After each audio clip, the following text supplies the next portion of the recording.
நம்முடைய மாண்புமிகு முதலமைச்சர் அவர்கள் அடுத்த பிறவியில் தாம் விவசாய குடும்பத்தில் பிறக்க வேண்டும் என்றார்.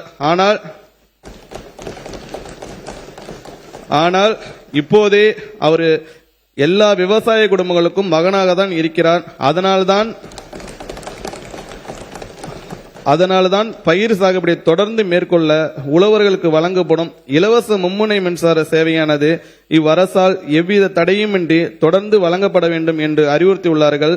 அதன்படி 2026-27 ஆண்டில் இலவச மின் இணைப்புகளுக்கான கட்டண தொகையாக தமிழ்நாடு மின் பகிர்மான கழகத்திற்கு 7,432 கோடியே 58 லட்சம் ரூபாய் வழங்கப்படும். இயற்கை சீற்றங்களால் நிகழும் பாதிப்புகளினால் ஏற்படும் வருவாய் இழப்பினை ஈடு செய்ய பயிர் காப்பீட்டு இழப்பீட்டு தொகையும், இயற்கை பேரிடர் காலங்களில் பாதிக்கப்பட்ட விவசாயிகளுக்கு பயிர் சேதங்களுக்குரிய நிவாரணமும் வழங்கி அவர்களின் வாழ்வாதாரத்தை உறுதி செய்யும் நடவடிக்கைகள் இந்த அரசால் தொடர்ந்து செயல்படுத்தப்படும். மாண்புமிகு பேரவைத் தலைவர் அவர்களே, இவை எல்லாவற்றுக்கும் மேல் நேர்மைக்கும் நெருப்புக்கும் உருவான தமிழரான நமது முதலமைச்சர் அவர்களின் அறிவுரைப்படி செயல்படுத்தும் அனைத்து திட்டங்களையும் அவற்றின் முழு பலன்களும் விவசாயிகளை சென்றும் சேரும் வகையில் வெளிப்படைத்தன்மையுடனும் பொறுப்புணர்ச்சியுடனும் பாரபட்சமின்றியும் செயல்படுத்துவதில் முழு கவனம் செலுத்தி அனைவரும் விரும்பத்தக்க ஒரு மாற்றம் ஏற்படுத்தப்படும்.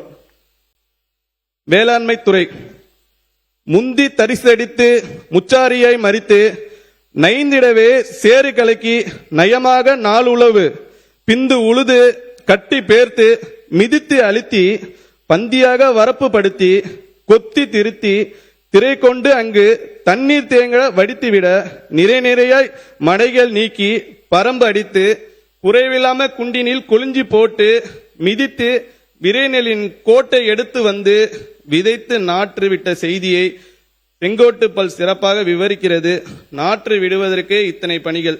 முழுமையாக ஒரு பயிரை விளைவித்து மகசூல் எடுத்து அதனை விற்பனை செய்து வருமானம் காண எத்தனை பணிகள், புதிய தொழில்நுட்பங்கள், ஆலோசனைகள், தரமான இடுபொருள்கள் முதலியவற்றை காலத்தை கிடைக்க செய்யவும் விவசாயிகளோடு தோளோடு தோள் கொடுத்து உற்பத்தினை பெருக்கவும் வேளாண்மை துறை பல்வேறு திட்டங்களை செயல்படுத்தி வருகிறது. தமிழ்நாடு மண்வள பாதுகாப்பு இயக்கம் வேளாண்மைக்கு ஆதாரமாக விளங்கும் மண்ணின் வளத்தை காப்பது நீடித்த மற்றும் நிலையான உணவு உற்பத்திக்கும் வளம் குன்றா வேளாண்மைக்கும் இன்றியமையாதது. மண்புழுக்கள் தான் உழவர்களின் நண்பர்கள் என்பார்கள். மண்புழுக்கள் தங்களுடைய வலைகளால் மழைநீரை மண்ணுக்குள் கொண்டு சேர்க்கின்றன. ஆகவே மண்புழுக்கள் வாழும் அளவிற்கு மண் வளத்தை அதிகரிக்க வேண்டியுள்ளது. தமிழ்நாட்டில் செம்மண், பழுப்பு நிறமண், கரிசல் மண், சாம்பல் நிற மண், வண்டல் மண் என பல்வேறு மண் வகைகள் உள்ளன. ஒவ்வொரு மண்ணுக்கும் ஏற்ற பயிர் உள்ளவாறே ஒவ்வொரு பயிருக்கும் ஏற்ற மண் வகையும் உண்டு. ரசாயன உரங்களை மட்டுமே தொடர்ந்து பயன்படுத்துவது, பயிர் கழிவுகள் மண்ணில் மட்காமல் இருப்பது, பண்ணை கழிவுகளை முறையாக மறுசுழற்சி செய்யாதது போன்றவற்றால் மண்ணில் உள்ள உயிர்ம கரிம அளவு குறைவதுடன் மண் நலமும் வேளாண் உற்பத்தி திறனும் பாதிக்கப்படுகின்றன. எனவே மண்ணில் நுண்ணுயிர்களின் எண்ணிக்கை அதிகரித்தல், கலர் உவர் நிலங்களை சீர்திருத்துதல், ரசாயன உரங்களின் பயன்பாட்டை குறைத்தல், இயற்கை உயிர்ம வேளாண் முறைகளை ஊக்குவித்தல் ஆகிய செயல்பாடுகளை மேற்கொண்டு வளமான தமிழ் மண்ணை வருங்காலம் காணுமாறு தமிழ்நாடு மண்வள பாதுகாப்பு இயக்கம் 600 கோடி ரூபாய் மதிப்பீட்டில் 5 ஆண்டு திட்டமாக இந்த ஆண்டு அறிமுகப்படுத்தப்படுகிறது. மண் வளத்தை அறிந்து அதற்கேற்ப சமசீர் உர பயன்பாட்டை ஊக்குவிக்கும் விதமாக 1 லட்சம் விவசாயிகளுக்கு 4 கோடி ரூபாய் மாநில நிதி ஒதுக்கீட்டில் மண்ணல் அட்டைகள் வழங்கப்படும். கூடுதலாக உழவர் அடையாள எண் பெற்ற சுமார் 3 லட்சம் விவசாயிகளுக்கு மண் நல அட்டைகள் ஒன்றிய மாநில அரசு திட்டத்தின் கீழ் 6 கோடியே 16 லட்சம் ரூபாய் நிதி ஒதுக்கீட்டில் வழங்கப்படும். மண் வளத்தை மீட்டெடுக்கும் வகையில் 1 லட்சம் ஏக்கர் பரப்பிற்கு தேவையான தக்கை பூண்டு, சணப்பு, கொளிஞ்சி போன்ற பசுந்தாள் உர விதைகள், 22,000 ஏக்கருக்கு தேவையான பல்வகை தானிய விதைகள் விவசாயிகளுக்கு மானிய விலையில் விநியோகிப்பதுடன் வளர்ந்த பசுந்தலைகளை நிலத்திலே மடக்கி உழுது மட்க செய்திட ஏக்கருக்கு 3000 ரூபாய் உழவு மானியமும் வழங்கப்படும். இதற்கென 63 கோடியே 50 லட்சம் ரூபாய் மாநில நிதியிலிருந்து ஒதுக்கீடு செய்யப்படும். மண் வளத்தை பாதுகாக்கும் நுண்ணுயிர்களின் எண்ணிக்கையை அதிகரிக்கவும் ரசாயன உரங்களின் பயன்பாட்டை குறைக்கவும் 1,00,000 ஏக்கருக்கு தேவையான திரவ உயிர் உரங்கள் 4,50,00,000 ரூபாயிலும் உர பயன்பாட்டு திறனை மேம்படுத்தும் வகையில் நீரில் கரையக்கூடிய உரங்களும் மகசூலை அதிகரிக்க பருத்திக்கு காட்டன் பிளஸ், கரும்பிற்கு சுகர் கேன் பூஸ்டர் மற்றும் நெற்பயிரில் பூக்கும் தன்மையை மேம்படுத்தும் ரைஸ் ப்ளூம் ஆகிய பயிர் ஊக்கிகளும் 12,38,00,000 ரூபாய் செலவில் விநியோகிக்கப்படும்.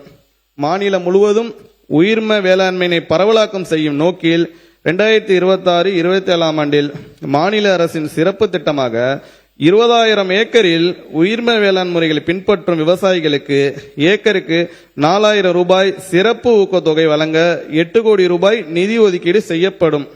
இது தவிர பாரம்பரிய வேளாண் வளர்ச்சி திட்டத்தில் உயிர்ம வேளாண்மை ஈடுபடும் உழவர்களை ஒருங்கிணைத்து 7,500 ஏக்கரை உள்ளடக்கிய உயிர்ம வேளாண்மை தொகுப்புகள் உருவாக்கவும், இயற்கை வேளாண்மை வாயிலாக மண் வளத்தை மேம்படுத்தி நஞ்சிலா உணவு உற்பத்தி செய்திட இயற்கை வேளாண்மைக்கான தேசிய இயக்கத்தில் national mission on natural farming 3,125 ஏக்கரில் புதிய இயற்கை வேளாண்மை தொகுப்புகள் உருவாக்கவும், 7,500 ஏக்கரில் இயற்கை வேளாண்மை மேற்கொண்டு வரும் விவசாயிகள் 2ஆம் ஆண்டு செயல்பாடுகளை தொடரவும் 2026-27 ஆண்டில் 9,12,00,000 ரூபாய் ஒன்றிய மாநில நிதி ஒதுக்கீடு செய்யப்படும். உயிர்ம வேளாண்மையை ஊக்குவிக்கும் வகையில் நிரந்தர மண்புழு உரக்கூடங்கள் அமைத்திட 10 கோடி ரூபாய் நிதி ஒதுக்கீடு செய்யப்படும்.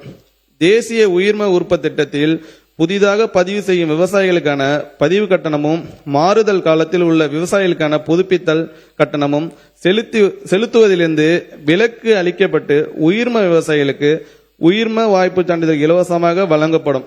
கடந்த ஆண்டு புதிதாக பதிவு செய்யும் விவசாயிகளுக்கு மட்டுமே கட்டண விலக்கு அளிக்கப்பட்ட நிலையில் இவ்வாண்டு முதல் உயிர்ம சான்று பெறுவதற்கான மாறுதல் காலத்திலும் விவசாயிகள் தொடர்ந்து உயிர்ம நிலையினை கண்டுபிடிப்பதை ஊக்குவிக்கும் முகமாக மாறுதல் காலத்திற்கும் இந்த கட்டண விலக்கு விரிவுபடுத்தப்படும். தேசிய உயிர்ம உற்பத்தி திட்டத்தில் சான்றளிக்கப்படும் உயிர்ம விளைபொருட்களில் நச்சு பொருட்களின் தன்மையினை விவசாயிகள் அறிந்து அவற்றின் தரத்தை உறுதிப்படுத்தி அயல்நாட்டு மற்றும் உள்நாட்டு சந்தையில் விற்பனை செய்து அதிக விலை பெறவும், நஞ்சற்ற பொருட்களை நுகர்வோர் பெறவும், நச்சு மதிப்பீடு பரிசோதனை செய்வதற்கான கட்டணத்திற்கு முழு மானியம் வழங்கும் பொருட்டு 25 லட்சம் ரூபாய் மாநில நிதியிலிருந்து ஒதுக்கீடு செய்யப்படும். கலர் உவர்த்தன்மைகளால் பாதிக்கப்பட்ட மற்றும் வளம் குறைந்த நிலங்களை மீட்டெடுப்பதற்காக மண் சீர்திருத்தம் குறித்து 2000 ஏக்கரில் செயல்விளக்கம் மேற்கொள்ள 2 கோடி ரூபாய் ஒதுக்கீடு செய்யப்படும். மண் நல மேம்பாட்டு குறித்த தொழில்நுட்பங்களை உழவர் பெருமக்களுக்கு எடுத்துரைக்க விழிப்புணர்வு மற்றும் விளம்பர பணிகள் 2 கோடி ரூபாய் நிதி ஒதுக்கீட்டில் மேற்கொள்ளப்படும்.